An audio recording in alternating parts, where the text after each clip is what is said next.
Hi, everybody, and Good Friday. This one may have been a little longer than usual coming, but Good Friday to you nonetheless. 16th day of February is winding down.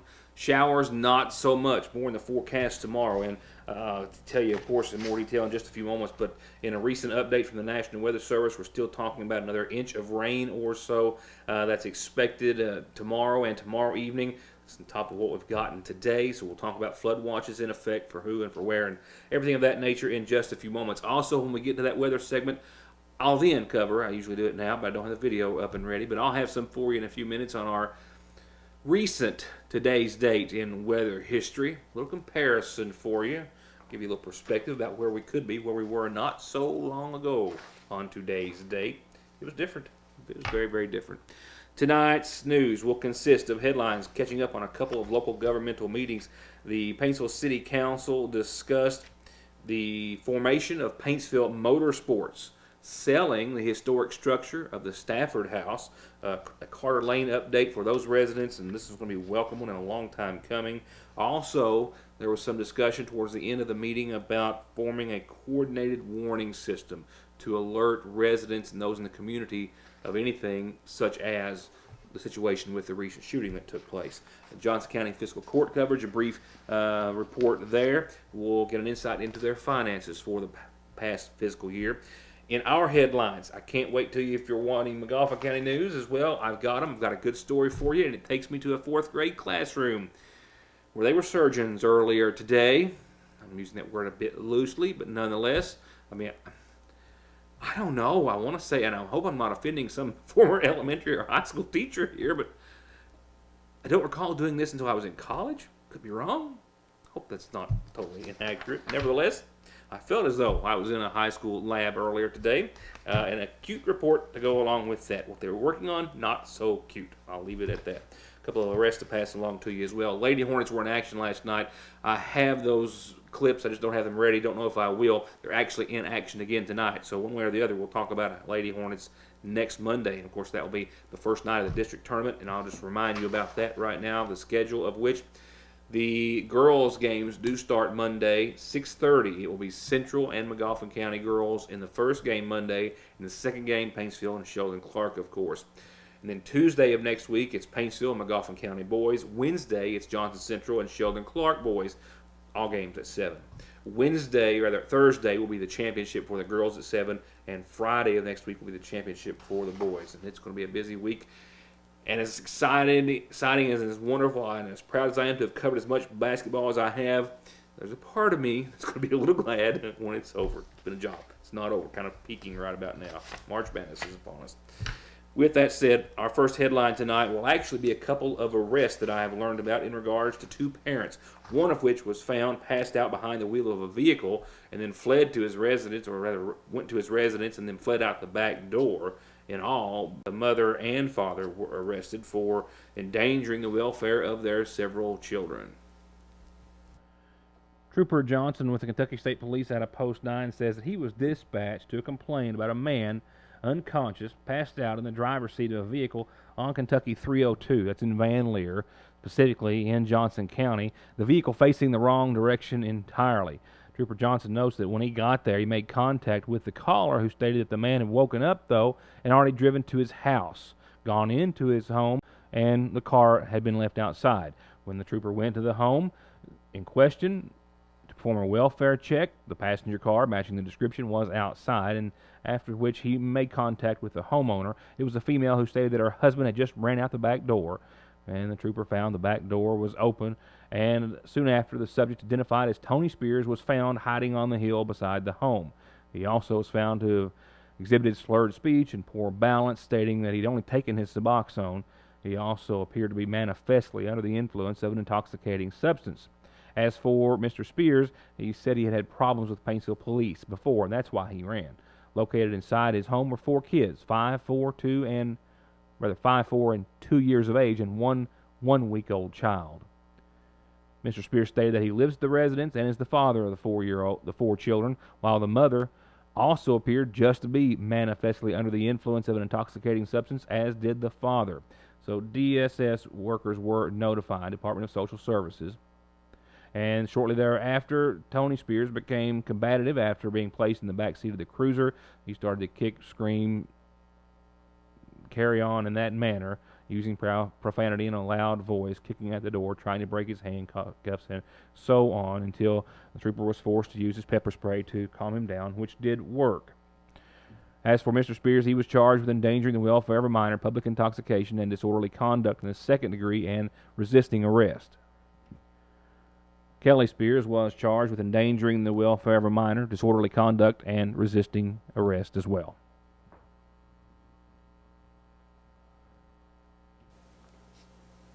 In Paintsville, City Council covered several items on the agenda and discussed during this week's meeting. Some good news finally coming for Carter Lane residents. Not quick enough, but finally coming. They also spoke about the formation of Paintsville Motorsports. We'll tell you what that is going to be about, and as well as selling the historic Stafford House and some other items, all discussed and covered in tonight's report. Mayor Bill Mike Runyon started the meeting off on a good note. It was brief but good news for Carter Lane residents who've been affected by the earth movement there, if you will, for so long. They are now in the official stage of acquisition of properties. And actually later on in the meeting, the council gave the mayor approval to sign any and all loan documents in case the city had to go ahead and buy those properties before their FEMA reimbursement came through. So indeed some good news for Carter Lane residents and landowners. From there, Josh Johnson, who is the tourism director for Paintsville, spoke on a couple of issues. First, the creation of Paintsville Motorsports. It was his understanding, after speaking with officials, that Prestonsburg no longer wishes to be a part of the arm drop drag races at the airport, and that Paintsville is interested in picking up and taking over. So this is an opportunity for Paintsville, since it is in Johnson County. Those gentlemen are willing to eat all the expense, cover the insurance, the liability portion, but this will be something that we can do. Again, you know, there are certain people that like drag racing. And it does bring in a lot of people. From a tourism standpoint, it would bring people to town. Potentially they would stay all night, and of course they're going to eat while they're here. But in order to do that, we need to create a separate board just for the airport, because we've got to keep that funding separate. We can't mix that with taxpayer money.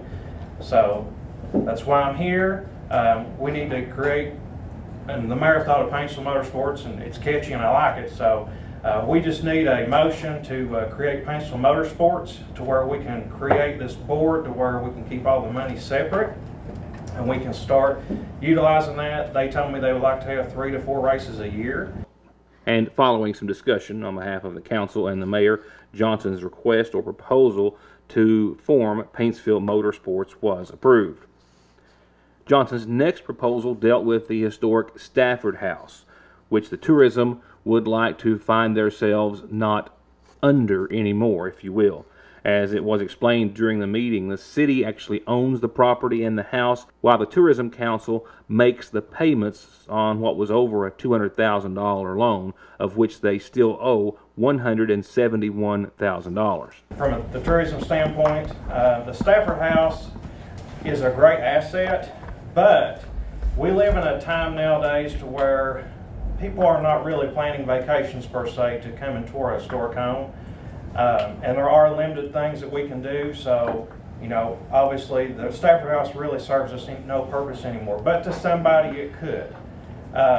It's not as easy as just saying, okay, we'll sell it. Obviously you all know that.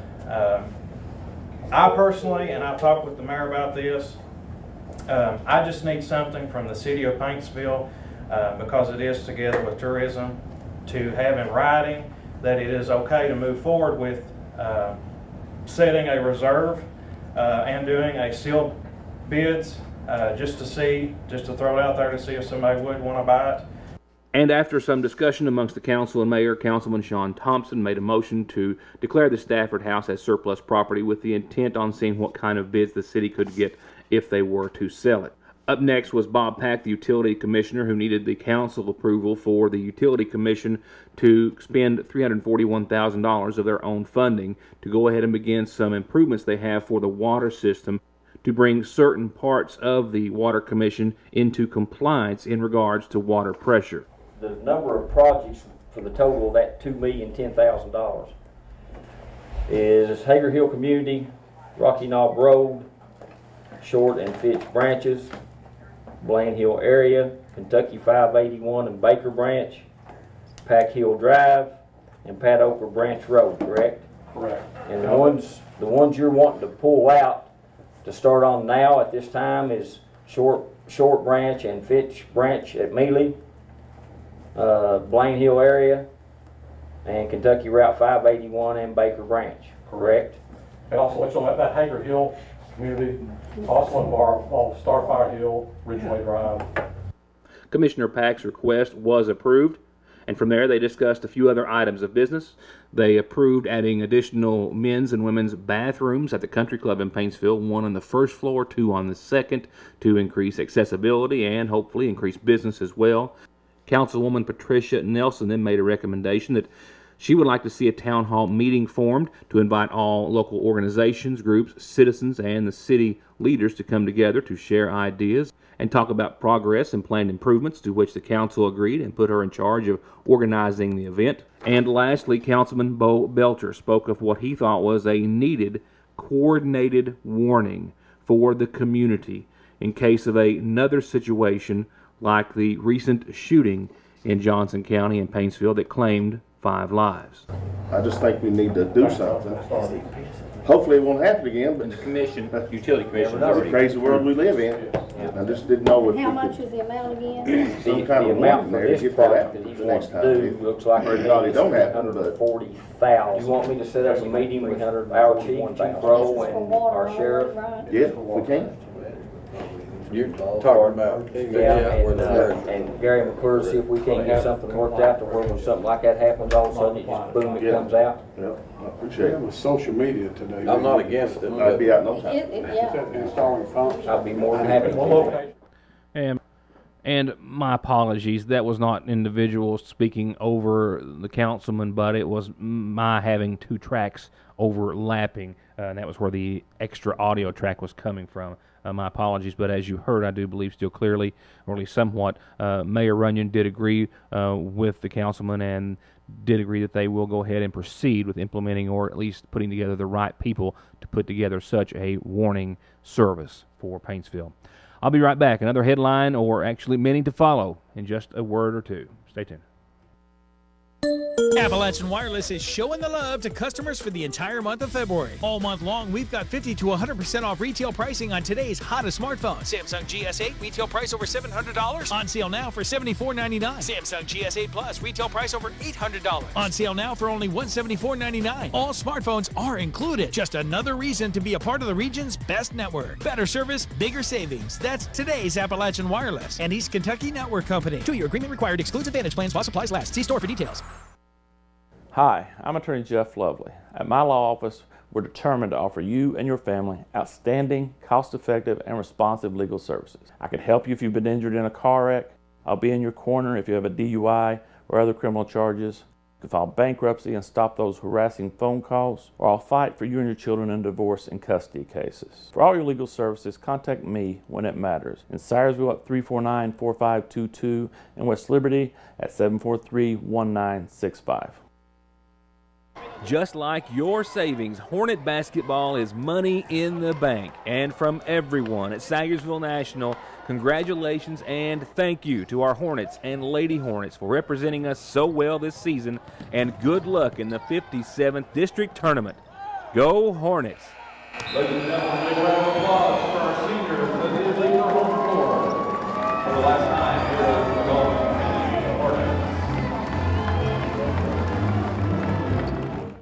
Get the max with your taxes and a new car at Gateway Motors. All you have to do is take your W-2 to Borders Tax Services here in Sayersville and then go straight to buy your new ride at Gateway. You'll get your taxes done right, on time, and with the maximum refund, and you can drive your new vehicle today and pay for it when you get your tax return back from Uncle Sam. So call now to get the max for your taxes at Gateway Motors in Sayersville, 349 cars.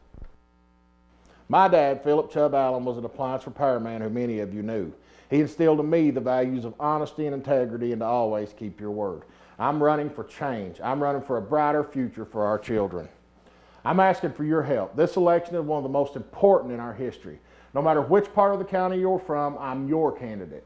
Let all of our citizens' voices be heard from every holler and every hilltop and every corner of our beautiful home. My name is Big Tony Allen, and I want to be your Magoffin County Court Clerk.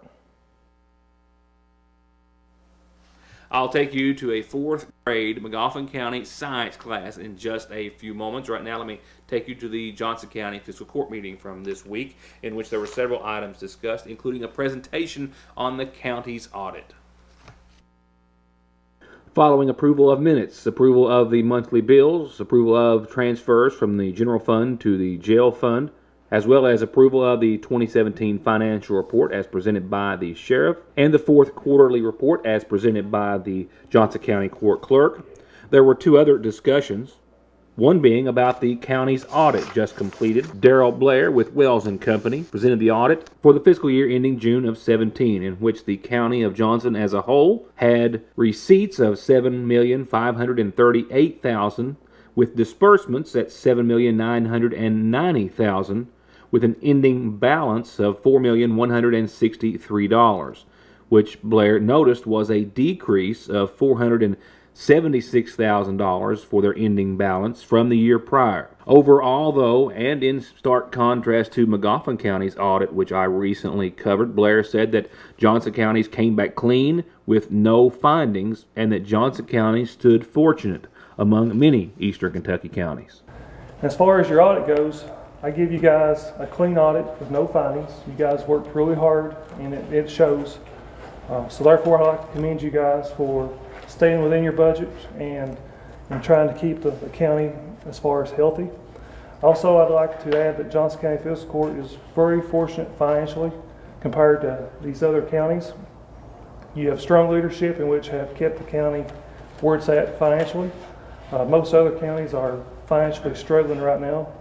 The Johnson County Fiscal Court over the years has made several improvements with all the blacktopping to all these county roads, and they haven't had to borrow any funds to do this, which is really wonderful. But going forward, the judge and I have been talking as far as on several different occasions as far as right now your expenses are pretty much outpacing your revenues. So we need to try to do something with our revenues. Because we've had a lot of cuts at the state and federal level, which means less money coming into the county. So we probably need to try to figure out what we can do to keep our revenues at least in line with our expenses, so we can pretty much keep growing and without incurring any additional debt. Any questions? One other discussion before adjournment, and in keeping with, as the judge described it, no new hires in positions which have seen resignations or retirements over the past few years, including 3 vacancies that he says still exist at the road department, for example, in regards to the retirement of road foreman Sam Oxshire, I believe it is. The judge asked the fiscal court to rewrite their personnel policy to enable the county to divide the duties of the previous road foreman between the judge's office and the road department in an effort for more cost savings, to which the commissioners agreed and approved. In some other news this evening, according to the Wolfe County Sheriff's Department, there was an accident, a fatal accident earlier this morning on Kentucky Route 715.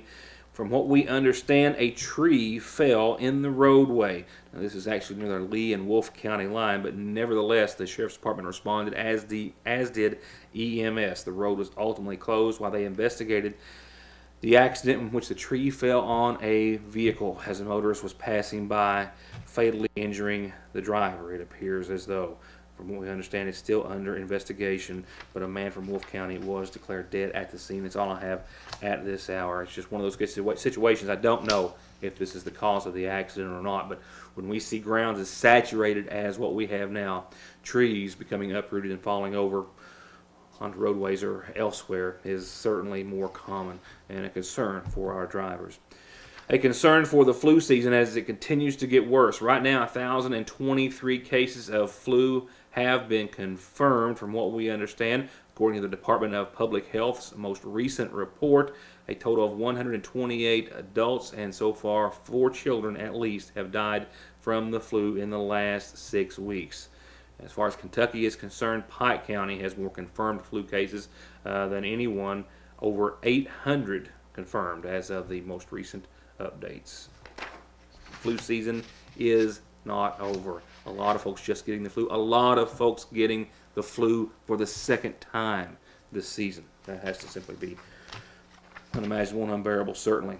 No community calendar except for one announcement tonight, brought to you by McGoffin Farm Bureau, and it's for a fundraiser tomorrow, I'm told. Just got it in. The head of Coon Creek United Baptist Church is having a fundraiser tomorrow starting at noon. So if you want to eat, you can eat good. They're having a soup bean dinner. They're having hot dogs and hot fudge cakes.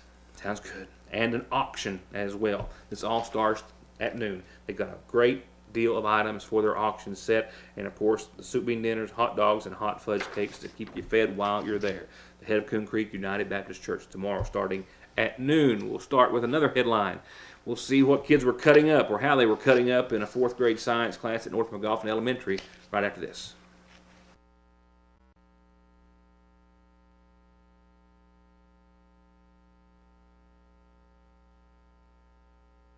The flu has now reached epidemic proportions, and if you aren't or haven't been sick, odds are you will be. And Parkway Pharmacy has exactly what we all need to fight it and any other cold or illness. From immune boosters for adults and children as young as 2 to all natural homeopathics made right here in the United States of America. They can help prevent you from getting sick or get you fast relief if you already are. With great tasting and easy taking gummies, powdered mixes, rapid melting fruity tablets, and syrups at Parkway Pharmacy. I'm attorney Don McFarland. We all know that times are hard. Jobs are scarce. Most people that I know are struggling to support their families and make it through each day. Now imagine that you get seriously hurt while working on the job, and the insurance company for your employer refuses to pay wages and benefits while you are injured and cannot afford to pay medical expenses, household bills, and put food on the table to support your family. I can help. If you are being wrongfully denied workers' compensation benefits that you rightfully deserve, then give me a call and let me go to work for you. 349-9000. To all of her current and future patients, Hope Family Medical Center and Big Sandy Healthcare are proud to announce that pediatrician Dr. Leslie Ann Dotson has joined Big Sandy Healthcare's new Physicians for Women and Families complex in Auxure, where she's now a part of a team of 3 OBGYNs, 2 family medicine physicians, and their nurse practitioners. That's Physicians for Women and Families, open Monday through Friday at 23 Willow Drive in Auxure, a part of the Big Sandy Healthcare family. Your best solution for diesel performance, upgrades, service, and repair is also a full-service repair center for all vehicles, gas or diesel, from routine service to major repairs, with a trusted auto body shop for minor dings to full-on restorations and rebuilds. Plus, get all your 4x4 accessories, lights, bumpers, winches, and more at Black Smoke Performance in Dixie of Sagersville. 349-8785. A new inventory perfect for the season at Parkway Gun and Pawn. Gas and electric space heaters, chainsaws to make your own heat, battery chargers, generators, snow blowers, and everything you need for the winter. And of course, jewelry, guns, games, TVs, electronics, and more. And of course, they'll loan you cash on anything worth $1 at Parkway Gun and Pawn. 349-PAWN.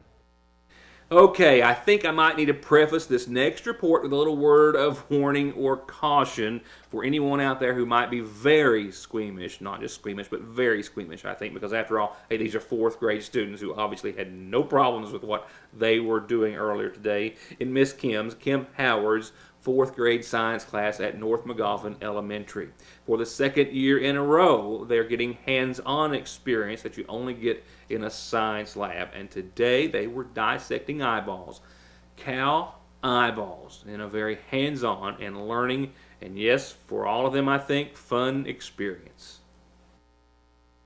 Miss Howard started her dissection series last year after new science standards require more hands-on activities, to which she is in full support of, noting that these 2 projects with squid last year and cow eyes this year have been a great success and learning tool. And as you can imagine, all the kids really liked it. Remember the parts of the eye. What is the outer covering part? part? Catherine? The cornea. And what does the cornea do? Aaron Grace? It protects the eye so when it goes down to eat the grass, it doesn't poke its eye. So. That's right. We took off the fat. We cut all the fat off this, and then we took off the lens. We popped this so that the aqueous humor came out, and then we took out the colorful part in the back, and we cut this and heard the crunchy noise that it made. Last year, my 4th grade dissected squids, and which it was fun. And so I thought this year, because when we did the squids, we had to, because they cost more money, we had to like group and have so many group. With the cow's eyes, each student got their own. The coolest thing is because I thought it'd be a lot easier to pop. But we learned. It's really that hard. it's very tough with these not very sharp scissors. What was really cool was when you cut open the iris, the colored part, when there's this clear goo that comes out. It's the Optimus humor, and it's like slimy and like it's just it's cool. The cow eye is just like a human eye, so they're getting to see the pupil, the retina, the lens, and how it works, and it's awesome. We've loved it. My favorite part about it, most cool, I like cutting the stuff out and tape them out because it was like a rainbow. And the lens, it was like a marble. I wanted to squeeze it really hard, but I know it break. So. Coolest part was probably the tape them because of how pretty it looks. You can't get this in a book. This is something they'll always remember. They'll always know what this is because they touched it. The lens, they know that when you look, you're actually looking upside down until your brain tells it that it's not upside down. The coolest part was when we cut it, we found this and it had the color on it, and I thought it was really cool to see the color on it. The coolest thing I thought was this, because it was like blue and green and a little bit of purple. Lens, because you would usually think that you see like regular, but you actually look upside down, but then it instead of that, when it goes to the brain, it shows what it actually looks like. I like where these are so much like a human. You're getting to see the human aspect of it. So, but yeah, it's been a great day. We've had a blast. We've cut them open all day. And indeed, a blast for me as well. Thanks for the invitation and the story. And thank you for staying with me until we come right back. I've got a today's date and weather history for you. Not taking you back that far either. Hi, I'm Bill Mead, and I've dedicated over half of my life to law enforcement and protecting my community and family. In my 29 years of service, I've received several federal commendations for my part in major drug cases. I have 17 years experience in narcotics investigations.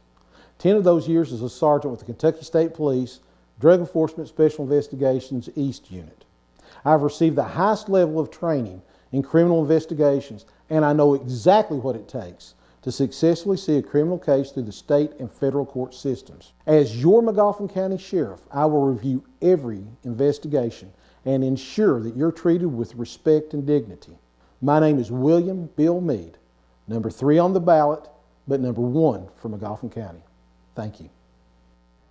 If you're needing new tires or some service work done and you thought you missed out on your chance this week, Conley Tire Staffordville is open tomorrow 8 until at least 12. 6 months, same as cash, thousands of tires in stock. Roll in, roll out, and drive safe with the latest rebates and service that's been serving this area for over 30 years. Conley Tire. They're rolling out big, beautiful truck bodies every day, the best America makes in steel and aluminum, with their largest ever local stock of angle, sheet, round, I-beam, expanded, steel, and aluminum in several different finishes for whatever you're working on. And if the dump body you're driving needs parts, they've got them in stock. And if you need a big project fabricated from scratch, they've got you covered at Logan in Salyersville since 1904. All right, let's wrap it up. I'll get it out in a second. I'm just dumbfounded by the picture in front of you here. Let's take a look at current conditions weather-wise. That's current conditions on this date exactly 3 years ago, February the 16th, 2015, as we're reminded by our Today's Date and Weather History segment that it was white. It was more than white. We had a low-pressure system tracking over Mississippi, Alabama, Georgia, and for us, it brought about 12 hours of snowfall, heavy at times, and it added up to, as you saw, 10 inches and counting there on the yardstick out in front of our old office, and there's our new one, by the way. Man, lots changed since then. But 8 to 18 inches of snow for Kentucky 3 years ago today. And let's be honest, had the temperatures been different today and for the past few days and for the next few, hey, we will be looking at a similar scenario, but we're nowhere close to that temperature-wise, and that's the reason it's just a big wet mess out there. We're going to see some drying conditions tonight. We are seeing temperatures or skies clear as far as the precipitation. Mostly cloudy skies for the rest of the evening. It's still wet out there. Still feels like it's raining even though it's not. A low of around 32, 33 degrees. Winds from the northwest maybe 5 to 7. For your Saturday, some scattered flurries in the morning as precipitation starts to roll back in before temperatures get to around 40 degrees. And then we'll have rain thereafter. Half to 3/4 of an inch of rainfall tomorrow. Chances of rain for tomorrow night slim down to 30 after a 100% surety tomorrow during the day. 30% of lingering showers before 7. Sunday, it's like, there's a few hours almost every day where it's dry and then several where it's not. Sunday, cloudy through mid-morning, gradually clearing, and then showers likely again late Sunday night. Temperatures mid-50s for high, mid to upper 40s for lows. Temperatures climb thereafter. Monday, Washington's birthday, President's Day, cloudy and 68, a 40% chance of showers. Some sunshine returns. Tuesday looks to be dry across the board, and look at that. I mean, we're flirting with 80 degrees. Also some records possibly as well. 76 set for Tuesday, 57 that night. It will be dry across the board. It will be the only day like it for a while. Wednesday of next week, we're back to the 60s and back to a 50 to 60% chance of some showers. And I'm back to saying that is all my time. Thank you for being a part of it, and we'll see you after what I hope is a wonderful weekend for you all, and getting ready to bear down on coverage of the 57th District Tournament and a lot of other news that you're only going to see here as well. So be sure and join us then and have a wonderful, wonderful weekend. Good night, and thank you for watching.